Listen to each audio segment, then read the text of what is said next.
Warahmatullahi wabarakatuh. Halo rekan-rekan mahasiswa semuanya. Baik, ini adalah mata kuliah metodologi penelitian pendidikan untuk seluruh mahasiswa di seluruh prodi mungkin ya. Ini adalah pertemuan yang pertama.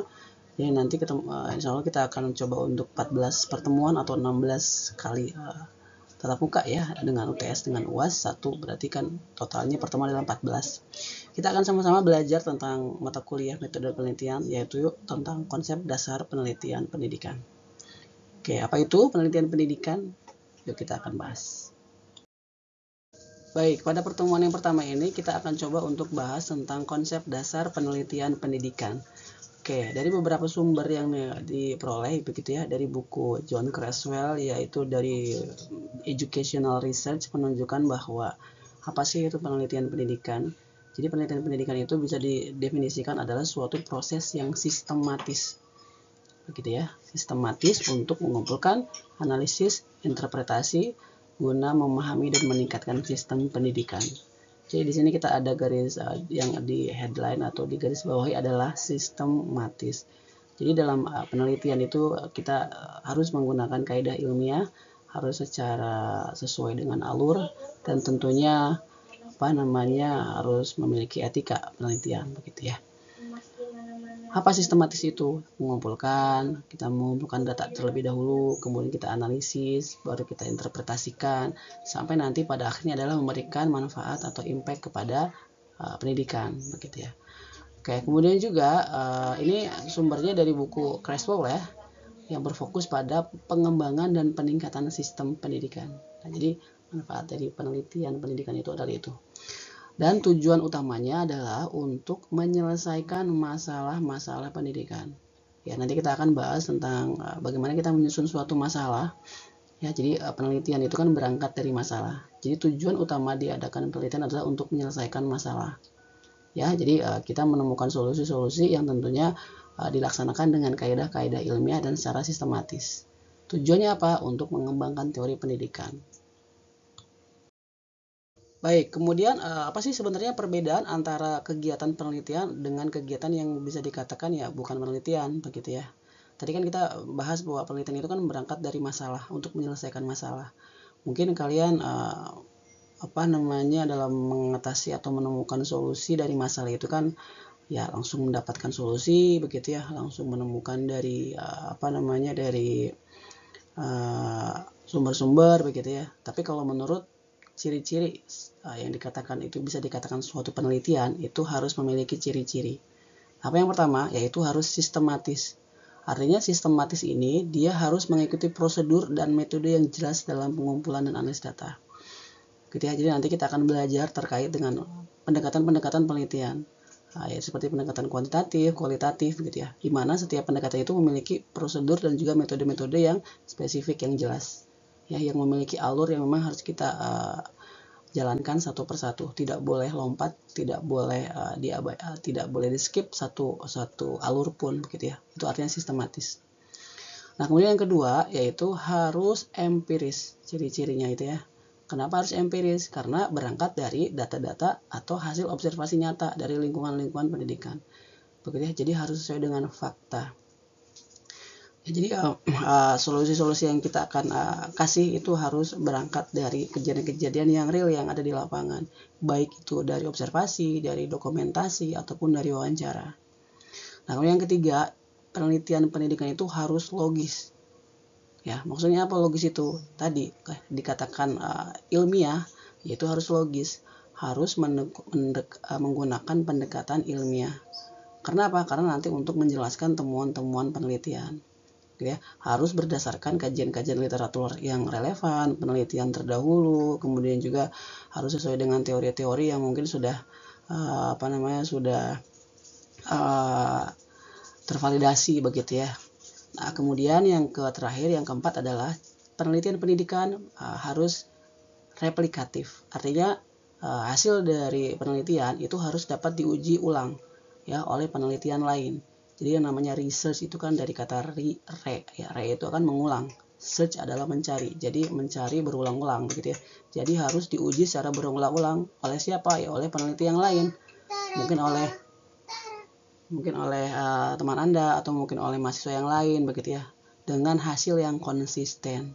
Jadi apabila Anda sudah menemukan solusi, nah diuji lagi oleh peneliti yang lain dan menunjukkan hasil yang sama atau konsisten, berarti penelitian itu adalah valid.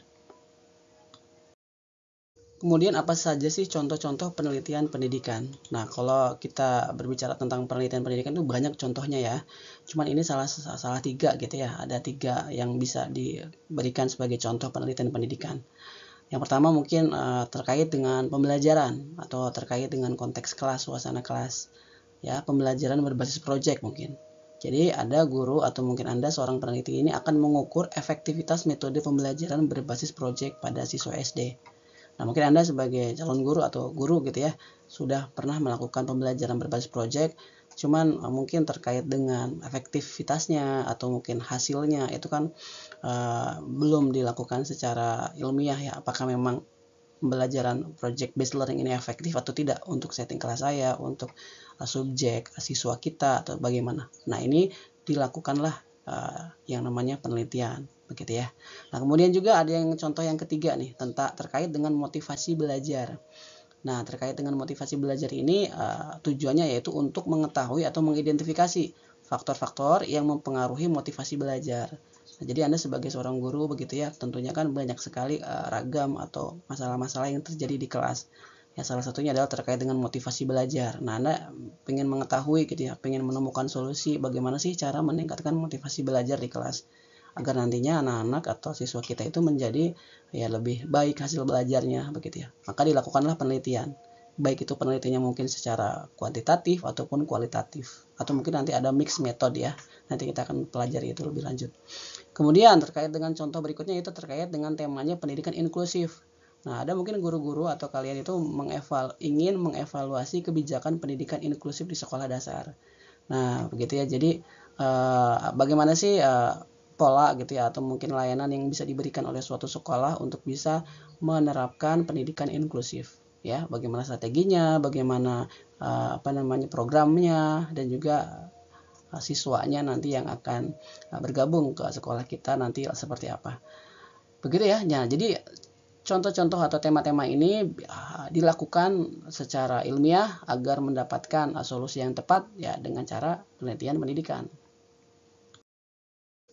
Nah, berikutnya yaitu terkait dengan apa sih tujuan penelitian pendidikan itu. Nah, setidaknya menurut John Creswell dari buku Educational Research, ada 5 ya bahwa tujuan penelitian pendidikan itu.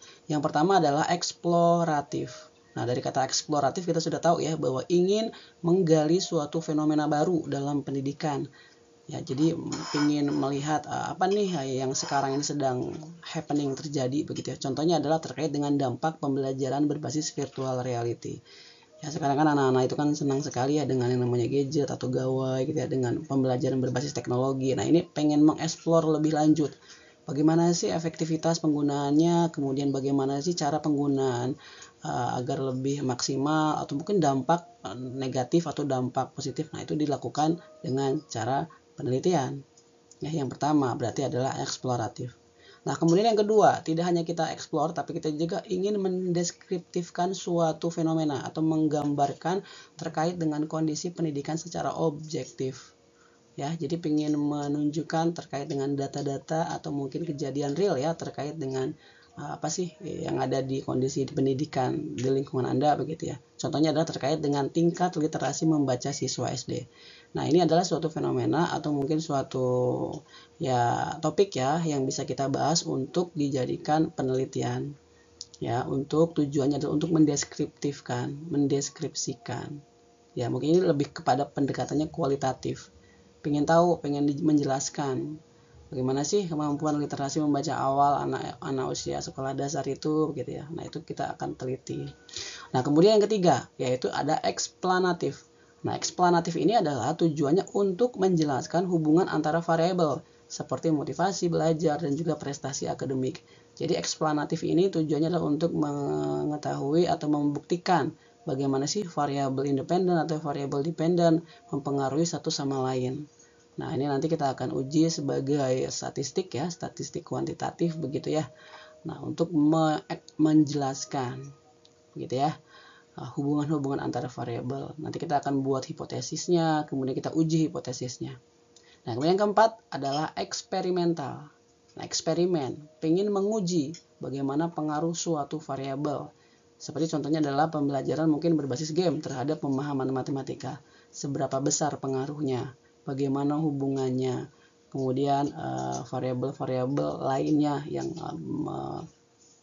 menunjukkan pengaruhnya seberapa besar, tingkat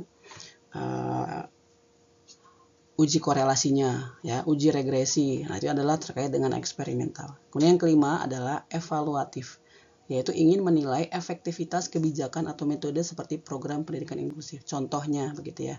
Jadi evaluatif ini adalah terkait evaluasi program, ya. Jadi ini penelitiannya pendekatannya adalah ex post facto. Apa fenomena sudah terjadi, layanan sudah terjadi, kemudian kita pengen melihat, pengen meninjau kembali sebenarnya bagaimana sih efektivitasnya, apakah berhasil atau tidak, apa saja kesulitannya, begitu ya. Nanti adalah tujuan dari penelitian pendidikannya bersifat evaluatif. Nah, berangkat dari tujuan penelitian pendidikan tersebut ya, kita akan coba untuk bahas nih satu-satu. Ada yang disebut dengan penelitian kuantitatif. Nah, ini adalah suatu pendekatan penelitian pendidikan ya. Yang pertama adalah kuantitatif. Mungkin Anda pernah mendengar atau pernah baca sebelumnya ya. Oke, apa sih itu penelitian kuantitatif? Nah, kita lihat dari karakteristiknya. Ya, dikatakan penelitian kuantitatif kalau berfokusnya itu adalah pada data numerik dan juga analisis statistik untuk menguji suatu hipotesis. Jadi cirinya atau mungkin kita bisa kata kuncinya adalah ada data numerik. Numerik itu kan berupa angka-angka ya. Berupa angka-angka atau mungkin berupa ya fakta-fakta data di lapangan begitu ya. Jumlah, kemudian rasio dan sebagainya. Intinya adalah data-data tersebut, angka-angka itu harus nantinya ada suatu uji analisis statistik. Ya, untuk apa? Ya untuk menguji hipotesis. Jadi nanti Anda yang suka matematika atau mungkin suka statistika, nah itu cocok begitu ya untuk mengambil penelitian kuantitatif. Nah, metodenya apa kalau kuantitatif itu contohnya? Nah, banyak contohnya, tapi setidaknya mungkin kalau dari buku John Creswell itu ada contohnya, ada survei. Ya, jadi survei itu pengen melihat bagaimana suatu fenomena terjadi di lapangan. Ya, eksperimen, ini ada uji korelasi, uji eksperimen, experimental research begitu ya. Ada studi korelasi dengan sampel yang besar. Begitu ya. Jadi metode ini nanti tentunya akan dianalisis dengan menggunakan analisis statistik pakai program software SPSS, AMOS atau yang lainnya. Nah, kemudian yang ketiga contohnya adalah contoh judul penelitiannya ya, dengan menggunakan pendekatan penelitian kuantitatif adalah pengaruh metode blended learning terhadap nilai ujian siswa di berbagai sekolah. Jadi di sini ada variabel X gitu ya, metode blended learning. Nanti akan dikorelasikan atau diuji regresikan bagaimana terkait dengan nilai ujian siswanya. Nah, ini adalah studi korelasional. Begitu ya. Atau bisa juga menjadi sebuah uji eksperimen. Nanti ada kelas kontrol, kelas eksperimen dan sebagainya. Nah, itu adalah contoh penelitian kuantitatif dalam pendidikan. Nanti mungkin kita akan lebih detailnya ada di pertemuan yang ke-4 atau 5 ya. Kita akan fokus pada penelitian kuantitatif. Baik, berikutnya adalah penelitian kualitatif. Tadi kuantitatif, sekarang kualitatif. Apa saja karakteristiknya? Nah, karakteristiknya adalah kalau kualitatif ini adalah berfokus pada pemahaman mendalam terhadap fenomena pendidikan melalui perspektif partisipan. Nah, jadi beda ya kalau kuantitatif mah tadi terkaitnya dengan angka-angka, numerik, begitu ya, data-data yang memang kita bisa kalkulasikan, kita bisa hitung menggunakan metode-metode statistika atau matematika. Tapi kalau kualitatif enggak. Kalau kualitatif itu dia lebih kepada analisis yang mendalam terkait suatu fenomena. Ya, analisis berupa deskriptif, kemudian menggunakan wawancara atau mungkin menggunakan studi dokumentasi. Begitu ya. Jadi kualitatif ini dia lebih kepada ya bagi Anda mungkin yang senang menulis begitu ya, senang mendeskripsikan sesuatu hal, itu cocok untuk penelitian kualitatif. Contoh metodenya apa? Contoh metodenya misalkan studi kasus. Nah, jadi Anda pengen mengkaji berbagai macam kasus yang ada di pendidikan ya. Contohnya bagaimana bullying yang terjadi di sekolah. Nah, silakan nanti Anda bisa tuh menggunakan instrumen yang tepat, kemudian menanyakan dari berbagai macam sumber ya, sumber penelitian. Contohnya kayak ke orang tua, ke korban, ke pelaku yang terjadi bullying ya, nanti melakukan wawancara atau mungkin observasi secara langsung. Nah, itu adalah studi kasus. Ataupun studi etnografi. Ya, etnografi itu jadi dia melakukan penelitian untuk melihat bagaimana suatu kejadian atau fenomena yang ada di lingkungan. Cakupannya lebih besar begitu ya. Fenomenologi dengan sampel kecil namun mendalam. Jadi fokus pada kualitatif itu dia masalahnya kecil, bukan kecil, dalam lingkup yang tidak luas begitu ya. Lingkup kelas, lingkup pokoknya tidak terlalu luas lah, tapi dilakukan hasilnya adalah dengan cara mendalam. Ya, jadi sangat spesifik ya, dan juga tapi mendalam hasilnya, kajiannya begitu ya, analisis pemahamannya begitu ya. Beda dengan kuantitatif. Kalau kuantitatif tentunya dia menggunakan data-data yang luas begitu ya, data-data yang memang harus diambil dari sampel-sampel yang cukup besar. Contohnya apa? Nah, contohnya misalkan studi kasus tentang strategi guru dalam mengajar anak berkebutuhan khusus di kelas. Nah, ini sampelnya sampel kecil ya. Jadi kan si guru itu kan hanya meneliti dalam konteks kelas, kemudian mungkin melihat 1-2 anak.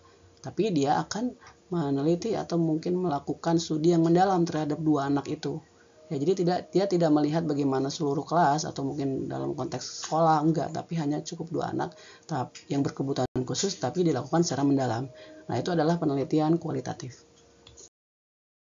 Berikutnya adalah penelitian mixed method. Nah, kalau mixed method ini berarti dia adalah penelitian yang menggabungkan antara dua pendekatan tadi, yaitu pendekatan kuanti dan kualitatif itu digabung. Ya, jadi contohnya adalah pada saat kita menggunakan pendekatan kuantitatif, kita akan mengumpulkan data-data numerik. Ya, jadi data-data fakta-fakta atau yang berupa angka-angka kita akan kumpulkan. Kemudian kita melakukan analisis integrasi temuan terhadap pendekatan kuantitatif tadi. Lalu berikutnya kita lakukan kualitatifnya, yaitu wawancara secara mendalam. Ya, kemudian setelah melakukan wawancara mendalam, nah kita interpretasikan kesimpulan secara komprehensif terkait dengan kuantitatifnya dan juga kualitatifnya. Jadi mixed method ini dia menggabungkan pendekatan kuanti dan kualitatif untuk mendapatkan pemahaman yang lebih komprehensif. Contoh misalkan terkait dengan studi tentang dampak e-learning yang menggabungkan survei dan wawancara guru. Jadi pada saat melakukan survei ya, yaitu kan kalau survei dia kuantitatif ya. Peneliti atau Anda itu melakukan uji survei terlebih dahulu begitu ya, dengan menyebarkan angket ke beberapa sekolah atau mungkin ke beberapa guru. Gitu ya. Nah, kemudian setelah itu diambil beberapa sampel yang nanti akan dijadikan sumber informan atau wawancara. Ya, jadi mungkin dari survei yang besar tadi ya, kita analisis secara survei. Nah, kemudian diambil beberapa guru untuk dilakukan wawancara. Nah, di mana wawancara ini kan adalah kualitatif. Jadi kalau surveinya kuanti dan wawancaranya adalah kualitatif. Nah, jadi dia digabung. Nah, ini adalah disebut dengan mixed method. Tujuannya apa? Ya, tujuannya untuk bisa mendapatkan hasil yang komprehensif. Ya, jadi bagaimana sih dampak e-learning itu gitu ya kepada hasil belajar anak begitu ya. Nah, kemudian ada juga nih yaitu terkait dengan penelitian deskriptif. Apa itu penelitian deskriptif? Nah, penelitian deskriptif ini sebenarnya pendekatannya adalah pendekatan kualitatif ya. Cuman memang di beberapa sumber itu ada yang disebut dengan penelitian deskriptif kualitatif. Jadi pendekatannya kualitatif, metodenya adalah metodenya deskriptif. Apa itu deskriptif? Tujuannya adalah untuk gambarkan kondisi atau fenomena pendidikan secara akurat dan sistematis. Jadi untuk menjelaskan suatu fenomena atau untuk kondisi. Apa yang terjadi, bagaimana, kapan, di mana, siapa, begitu ya. Nah, itu akan dianalisis atau mungkin dideskriptifkan. Apa saja metodenya? Bisa survei, bisa observasi, wawancara untuk mengumpulkan data-data yang komprehensif. Ya, jadi ini juga sama ya, mixed method juga ya. Dia menggunakan survei, observasi, dan juga wawancara. Contohnya adalah terkait dengan studi tentang tingkat kepuasan siswa terhadap metode pembelajaran daring. Nah, jadi guru itu akan mendeskriptifkan fenomena dengan cara penelitian deskriptif. Dia melakukan survei dulu, observasi secara mendalam, wawancara dengan beberapa siswa dan sebagainya. Gitu ya. Nah, berikutnya ada yang disebut dengan penelitian eksperimental. Nah, penelitian eksperimental ini lebih kepada pendekatan kuantitatif. Ya, jadi ini akan menguji coba suatu metode model pembelajaran ya di dalam suatu kelas. Jadi nanti ada kelas kontrol dan juga kelas eksperimen begitu ya.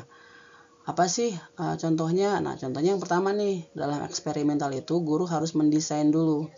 Ya, jadi nanti ada kelompok kontrol dan juga kelompok eksperimen. Jadi ada kelompok yang memang dikenakan perlakuan dan juga ada yang tidak. Contohnya, misalkan ada kelas A dan kelas B. Kalau kelas A itu dia diberikan model pembelajaran group discussion learning begitu ya, atau project based learning, sedangkan yang di kelas B-nya tidak. Nanti akan dibandingkan bagaimana hasil belajar antara kelas A yang menggunakan PJBL dengan kelas B yang tidak menggunakan PJBL. Begitu, itu namanya ada dua kelas kontrol dan juga kelas eksperimental. Nah, setelah itu baru dilakukan. Nah, dari kelas-kelas eksperimen tersebut, kelas kontrol ataupun kelas eksperimen, nanti akan dilakukan atau akan diintervensi, diterapkan suatu perlakuan. Jadi yang diberikan perlakuan adalah tentunya adalah kelas yang eksperimen. Nanti akan dibandingkan antara kelas A dan kelas B-nya. Dan nanti pada akhirnya adalah disimpulkan bagaimana hubungannya atau mungkin bagaimana sebab akibat terkait dengan tadi ya, ada yang dengan menggunakan model PJBL dan juga ada yang tidak. Nanti itu akan dibandingkan. Ya, apakah mungkin kelas A yang lebih baik, kelas B yang lebih baik, atau mungkin sama saja atau bagaimana.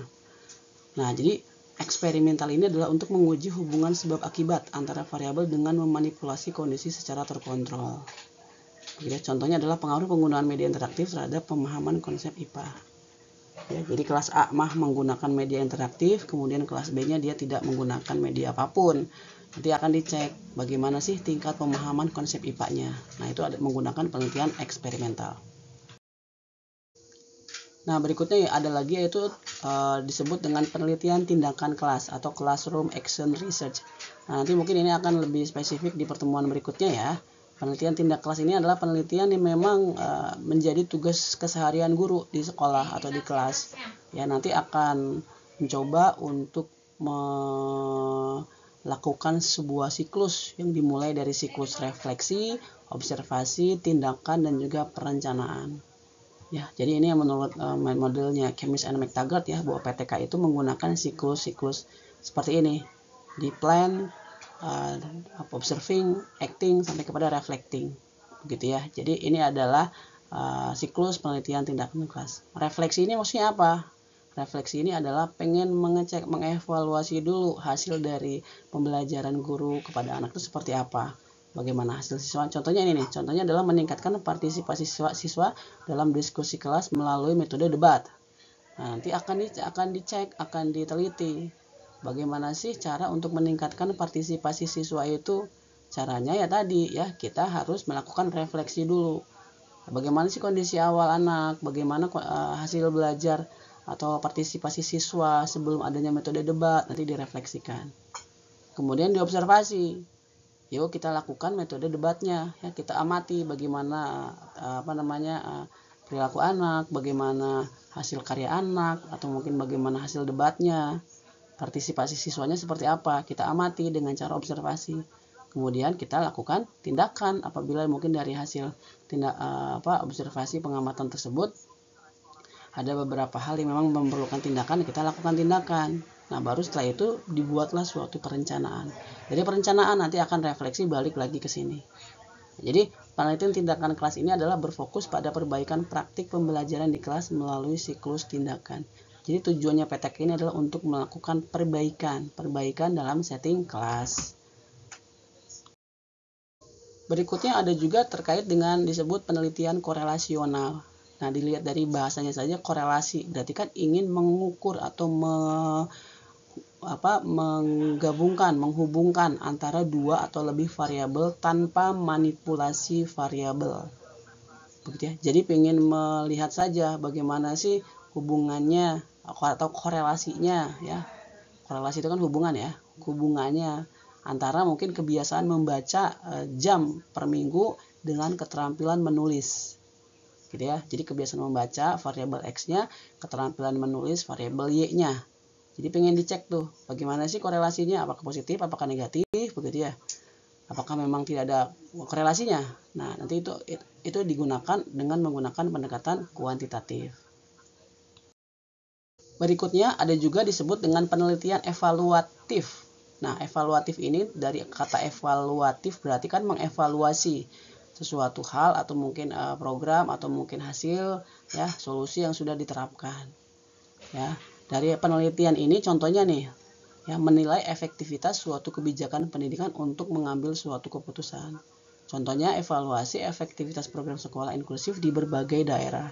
Jadi biasanya penelitian evaluatif ini menggunakan sampel yang cukup besar dan juga memang cukup membutuhkan banyak resources gitu ya, tidak hanya dalam setting kelas tapi juga bisa mungkin program yang secara luas ya, bisa saja menggunakan program yang di kelas begitu ya.